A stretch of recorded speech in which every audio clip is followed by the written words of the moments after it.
அனைவருக்கும் இனிய காலை வணக்கம். வெங்கடேஷ் எம்ஏஎஸ் ரெயின்மேனின் இனிய காலை வணக்கம். Rainman studio. இந்த வீடியோ பார்க்குறீங்க ஃபஸ்ட் டைம் வரீங்கன்னா கண்டிப்பாக இந்த சேனலை சப்ஸ்கிரைப் பண்ணிவிட்டு பக்கத்தில் இருக்கிற பெல் ஐக்கான் தொட்டு ஆல் நோட்டிஃபிகேஷன் எனேபிள் பண்ணிக்கோங்க. இன்றைய வானிலை 22 டிசம்பர் 2024 உங்களுக்காக. இன்றைய வானிலையில் ஆழ்ந்த தாழ்வு மண்டலம் டிப்ரெஷனாக வங்கக்கடலில் நிலவிக்கிட்டு இருந்தது வலுவிழந்து ஒரு காற்றழுத்த தாழ்வு பகுதியாக நிலவிக்கிட்டு இருக்கு. இது மேலும் இன்று ஒரு நாள் அதே பகுதிகளில் நீடிக்கும். இன்று இரவு நாளை காலையில் அது மீண்டும் தென்மேற்கு திசையில் நகர்ந்து தமிழகத்தை நோக்கி வரக்கூடும்.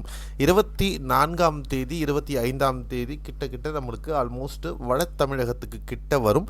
அதுக்கப்புறமா இது மேலும் வலுவிழந்து ஒரு வளிமண்டல மேலடுக்கு சுழற்சியாக மாறி இலங்கை அருகே சென்று மேலும் வலுவிழக்கும் அப்படிங்கிறது தான் இப்போ வானிலை பிரிமங்கள்கிட்ட இருக்கக்கூடிய ஒரு மித கருத்து.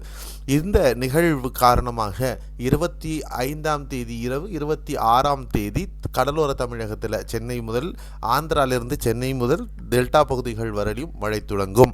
அதே நேரத்தில் தென் தமிழகத்திலையும் இது கனமழையை கொடுக்க இருக்கிறது. இதுக்கப்புறமா இன்னொரு விஷயம் நம்ம கவனிக்க வேண்டியது என்னென்னா, இதற்கப்புறமா ஒரு கிழக்கத்திய காற்றினுடைய வருகை 28ஆம் தேதி வர இருக்குது.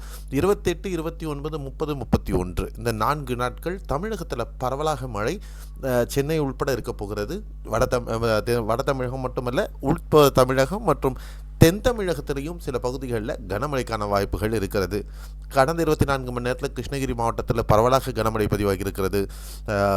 கரூர், நாமக்கல், திருச்சி இந்த பகுதிகளெல்லாம் நல்ல மழை பதிவாகி இருக்கிறது. இன்று எப்படி இருக்குது அப்படின்னு நம்ம பார்த்தோம்னா, இந்த சலனம் இந்த காரணமாக கிழக்கிலிருந்து தென்கிழக்கிலிருந்து வடகிழக்கிலிருந்து வரக்கூடிய காற்றும் 500 HPA அதாவது மேற்கத்திய கலக்கத்தின் காற்றும் சங்கமிக்கும் இடங்களில் உட்புற தமிழகம் இருக்கிறது. மீண்டும் பெங்களூரிலிருந்து கிருஷ்ணகிரி, தருமபுரி, சேலம், ஈரோடு, நாமக்கல், கரூர், திருச்சி, ராம்நாடு, சிவகங்கை, மதுரை ஆகிய பகுதிகள், தூத்துக்குடி, திருநெல்வேலி ஆகிய பகுதிகள் இந்த கன்வர்ஜென்ஸ் ஜோன், இந்த 2 காற்றுகளுக்கு இடையே ஏற்படக்கூடிய உராய்வு காரணமாக மீண்டும் இன்றும் ஒரு நாள் வெப்பச்சலன மழை மாதிரியான ஒரு மழை வடமேற்கு திசையிலிருந்து நகர்ந்து உங்களுக்கு வருவதற்கு வாய்ப்புகள் இருக்கிறது.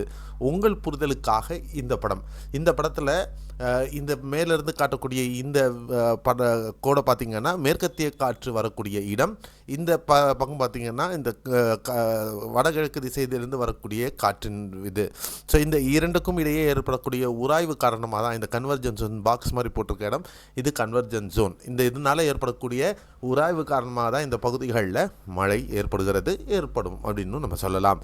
அடுத்த 24 மணி நேரத்திற்கான மழை வாய்ப்புள்ள பகுதிகள் பொறுத்தவரையிலும் பெங்களூரு அதை சுற்றுவட்டுள்ள பகுதிகள், தருமபுரி, சேலம், நாமக்கல், பெரம்பலூர் மாவட்டத்தில் ஒரு சில பகுதிகள், கரூர், திருச்சிராப்பள்ளி, திண்டுக்கல், புதுக்கோட்டை, மதுரை, தேனி, சிவகங்கை, ராமநாதபுரம், விருதுநகர், தூத்துக்குடி, திருநெல்வேலி, தென்காசி மாவட்டங்களில் பரவலாக இடியுடன் கூடிய மழை பதிவாகும்.